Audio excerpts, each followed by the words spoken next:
est-ce que du yéen a am problème waaye jàpp naa ne du ñaar ñii de ndax ku xam Wally Seck bu baax nga génnee ko ci niveau artiste nag laa wax ndax man Wally du may ànd ak moom ci lu bari mais génnee ko ci niveau artiste laa wax nag nga def ko nit simple fekk ko këram ak gis ko ni muy doxalee njabootam ak ni muy jàppalee ay doomu aadama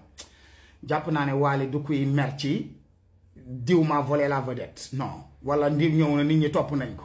ah jàppuma loolu jusqu'aux preuves du contraire te jàpp naa ne Sadio tamit xanaa ak ni ma ko gisee ni muy doxalee mbiru social ak wàccee boppam nekk international te terewul mu doxee ko waxee ko non jàpp ma ne tamit jaral na ko di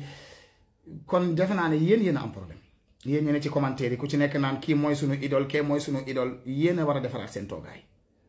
am ngeen Sadio am Wally jàppale leen te bàyyi wax ci ñaar ñi defe naa ne amuñ problème yéen na gàccee du leen